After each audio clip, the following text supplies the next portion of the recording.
Fala nação, sejam muito bem-vindos mais uma vez aqui ao nosso canal Mundo Fla React, sempre trazendo conteúdos diários aqui para vocês sobre o Flamengo. Então galera, se você aqui é novo no nosso canal, o YouTube está recomendando o nosso vídeo aqui pela primeira vez para vocês. Se puder nos ajudar a trazer conteúdos diários para vocês com notícias de pré-jogo, pós-jogo, análise completa para você não perder nada do mais querido e mais amado do Brasil. Já vai deixando seu like, se inscreva, ative o sino e compartilhe nossos vídeos com seus amigos. Preparei aqui mais um corte que nós vamos reagir junto aqui com as últimas notícias e aqui, novidades do Flamengo quente aí desse domingão, dia 24 de 3 de 2024. Estela. Ah não, é tela. É tela? Ah, é tela. 16 horas e mais 10 minutos. Pintou aí, ó. Ó que dupla. Abel Ferreira versus Tite em 2024. Muita gente fala que são os dois melhores técnicos do Brasil, colocando o Dorival Júnior também. Bom, e é difícil você tirar os três, Abel, Dorival e Tite, e cada um vai poder colocar na sua ordem, né? 14 jogos, ou seja, tudo bem que o aproveitamento do Abel é um pouquinho pior, mas ele tem 3 jogos a mais. Então, 11 jogos para o Tite, 14 para o Abel, 9 vitórias para cada um dos dois, 5 empates para o Abel, 2 empates para o Tite, 25 gols marcados para o Abel, 24 para o Tite, 10 gols sofridos. E olha, é impressionante, o time titular do Tite não sofreu nenhum gol. 76% de aproveitamento para o Abel, que é fantástico, 88% de aproveitamento para o Tite, que é inacreditável. Tudo bem que o Tite ache e neste momento esteja totalmente empolgado com a sua participação, mas a gente tem que convir que as equipes do interior aqui de São Paulo são mais fortes na média do que as equipes não consideradas grandes do Rio de Janeiro. Não adianta chorar com a minha plaquinha que eu tô mandando pra você. Quem é melhor, um ou outro? Me fala, na sua opinião. De bate-pronto? De bate-pronto. Abel Ferreira. Abel Ferreira? Abel Ferreira. E pra você, hashtag Show do Esporte no Twitter, manda pra gente. Qual a sua opinião? Quem é melhor? Abel Ferreira, estão os números aí do Abel que o Elia contou pra gente, ou Tite?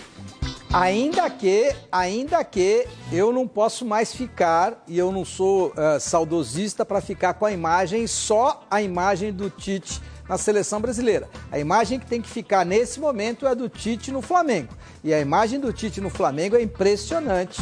88% de aproveitamento, um time que não sofreu gols. Lembra que o Flamengo tinha um grande problema. O problema do Flamengo era gigante na defesa. Também Davi Luiz, é brincadeira, né? Mas você insiste no Davi Luiz não dá, também, hein? Mas o Rodrigo Caio era outro patamar de jogadores, né? Quando você tem... E o Carolina? O Carolina é ótimo, mas agora ele vai ter outro Carolino. É porque o Léo Ortiz joga muita bola. Mas não é que ele joga bola, ele joga muita bola. Aliás, eu estava lá em Bragança e todos têm muito carinho pelo Léo Ortiz, todos acham ele fantástico e ele foi muito leal na sua saída do Bragantino para ir para o Flamengo. Muito bem, olha, na fase de grupos da Libertadores não teremos duelos entre dois times brasileiros, mas vale a gente ficar de olho nos grupos, porque uma hora teremos, né? Cruzada. Então vamos destacar a Libertadores com o grupo E agora, que é o do Flamengo. E aí, Elia, como é que tá a situação do Flamengo nessa fase da Libertadores? Nada de braçada, sabe, o Flamengo tem o Ninho do Urubu. O Ninho do Urubu é o grande centro de treinamento do Flamengo, então você chega no Ninho do Urubu.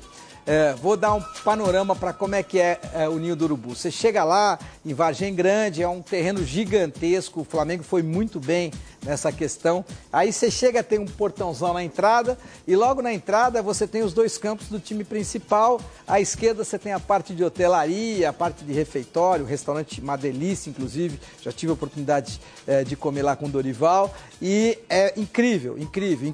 Se aí você vai continuando, você tem o Sub-23, depois o Sub-17, aí tem Sub-14 e Sub-15. Lá no fundão, você tem campos também para os garotos. O Sub-17 bem treinadinho do Flamengo passa nesse grupo aí. Ai, meu Deus do céu. O Sub-17 bem treinadinho do Flamengo passa nesse grupo aí, tranquilo. Ó o funk aí, falando no funk, tá chegando, hein? Tem decisão do Campeonato Carioca ao vivo na tela da Band, dia 7, o segundo, Flamengo e Nova Iguaçu. E aí, ele? Domingo, dia 7, o segundo é no domingo, dia 7. Denis tá louco pra te enfiar no avião. Se quiserem me mandar pro Rio. Flamengo campeão, mas assim, mas pensa num Flamengo campeão. Mas o Nova Iguaçu, Elia, o Nova Iguaçu, ó, eu acho assim. Olha, Elia. Ó, eu vou te explicar uma coisa. Se o Flamengo não for campeão carioca, tem que fechar tudo. Você faz a harmonização facial. Eu vou fazer a harmonização facial, essa aí que vocês me colocaram na tela. O Flamengo fatura 1 bilhão e 500 milhões, 1 bilhão e 500 milhões de reais por ano. Mas a zebra às vezes dá suas caras. Mas a zebra desse tamanho, em 2 jogos, não. Não. Sabe quanto custa o Nova Iguaçu? É um absurdo, cara. É um absurdo. O Nova Iguaçu custa 300 mil reais mês. Eu fico pensando o seguinte, sabe quanto ganha o Medel, aquele zagueiro, que joga meio zagueiro, meio meia, lá do time do Vasco? Quanto? Mais de 500 mil por mês. O Medel são 2 meses de salário do Nova Iguaçu inteiro. E o time do Nova Iguaçu passou pelo Vasco. Dá para entender isso aí ou não? Uma imagem curiosa rodou nas redes sociais essa semana. Alguns jogadores do Bolívar comemoraram o duelo contra o rubro-negro Flamengo. Já outros, vamos ver aí o que aconteceu aí, ó. Te dije, Flamengo. Y la piba re feliz que van a Río. Vamos a Río. Dale, vamos a Río.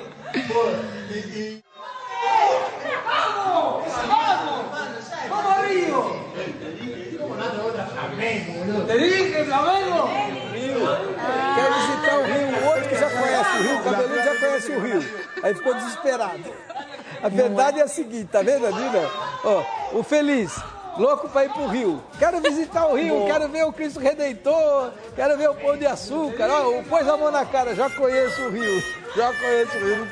Não queria enfrentar o Flamengo. Se você visse Muito a minha legal. reação no sorteio da Liga dos Campeões, quando apareceu o Real Madrid, depois Manchester City... Aí você assustou. Pelo amor de Deus, é lástima total. Ah, uma hora tem que jogar, que jogue nas quartas de final. Se você não jogar nas quartas, vai jogar na semi.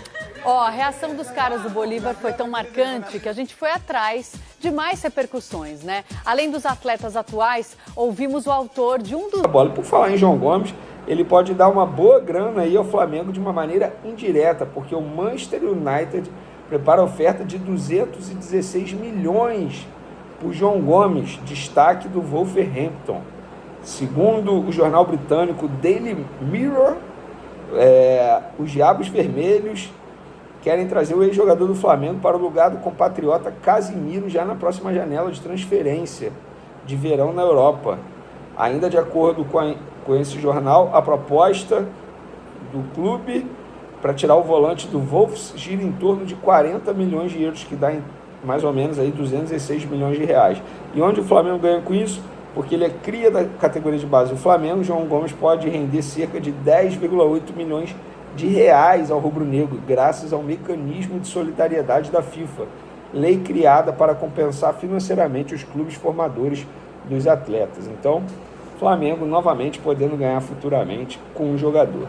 Vamos falar agora do Flamengo. O Flamengo definiu o planejamento para jogos na altitude pela Libertadores e repetirá a estratégia de 2019 na Bolívia. Preste atenção, para o primeiro jogo contra o Milionários, no dia 2 de abril, o rubro-negro vai viajar num domingo e treinará em Bogotá, que fica a 2.640 metros acima do nível do mar. Como a altitude não é tão alta, a preocupação é com a adaptação dos jogadores à velocidade da bola. Já para o jogo contra o Bolívar, quarta-feira, 24 de abril, o Flamengo viajará na véspera para Santa Cruz de la Sierra, que fica só a 400 metros acima do nível do mar. Os jogadores irão para os 3.640 metros de La Paz só no dia do jogo, repetindo a estratégia de 2019, quando a equipe venceu São José em Oruro, com 3.800 metros de altitude. Assim como em 2019, o clube quer ter uma escolta permanente de ambulância desde a saída do aeroporto em La Paz e alugar cilindros de oxigênio. A delegação voltará ao Rio de Janeiro logo depois do jogo.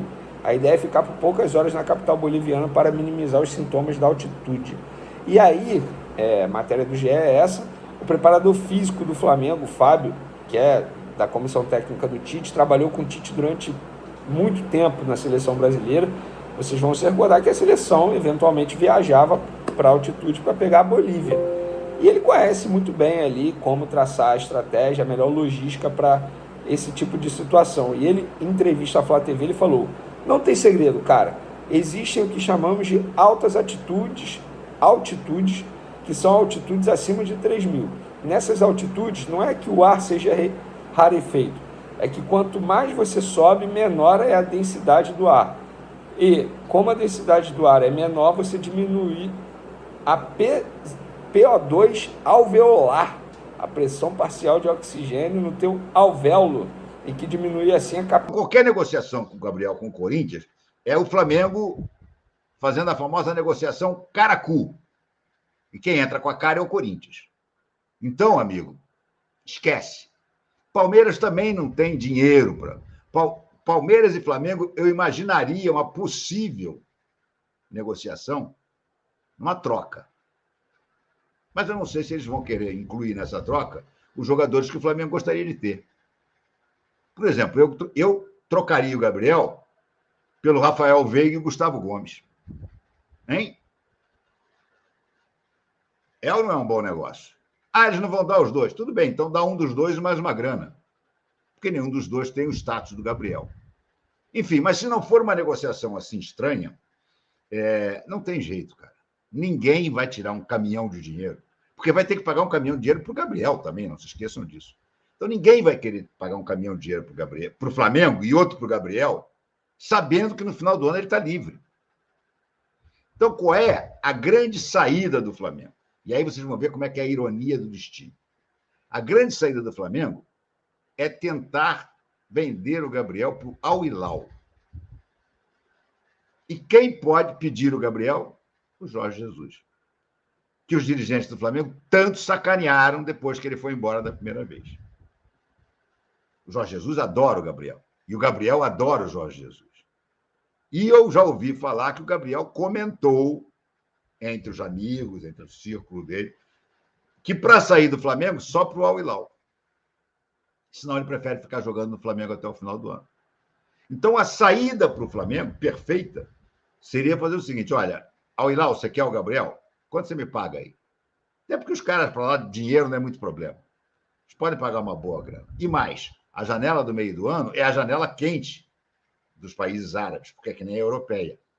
No meio do ano acaba a temporada, e aí o Al Hilal provavelmente será campeão com o Jorge Jesus, com um recorde de vitórias, não sei nem até onde ele vai, mas já é recordista.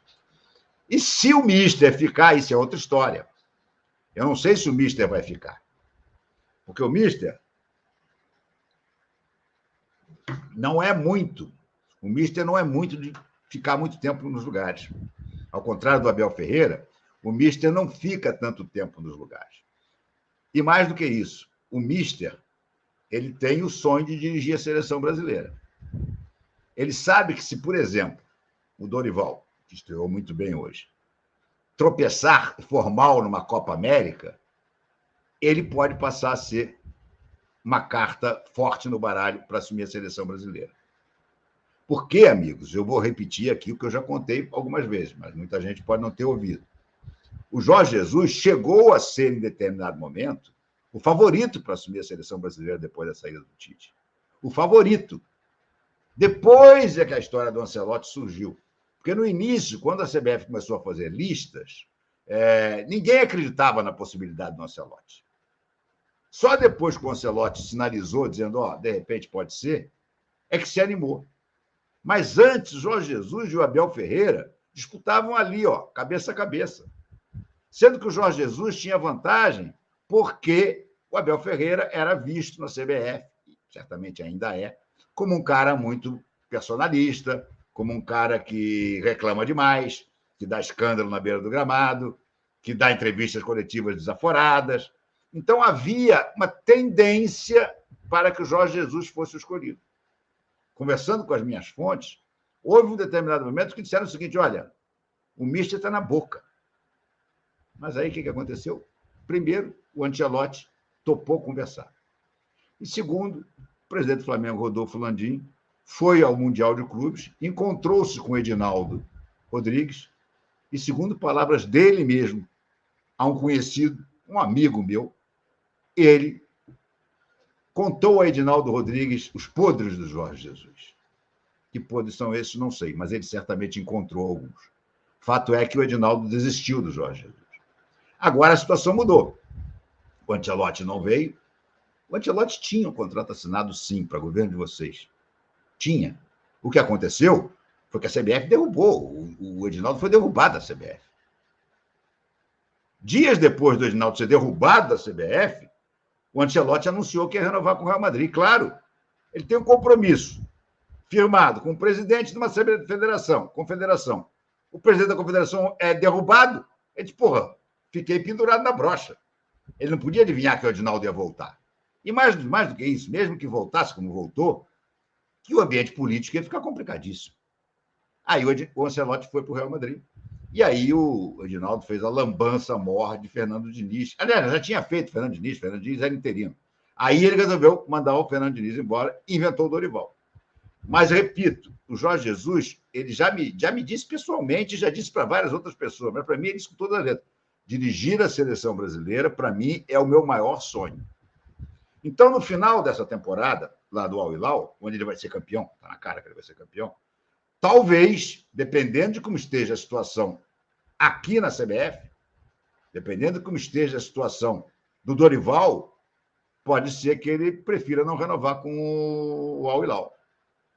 E outra coisa, aí vai depender da situação do Tite. Mas eu sei de correntes de oposição que vão lançar um candidato contra o candidato do Landim e contra o BAP, ou seja, Dunch e BAP.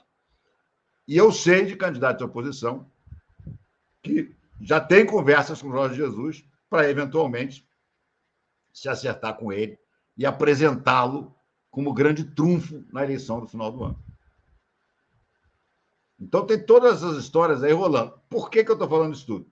Porque isso pode atrapalhar uma possível ida do Gabriel para o Al Hilal. Se você disser ao Gabriel que ele vai para o Al Hilal e o Jorge Jesus não vai estar, já é outra coisa. Ele já vai pensar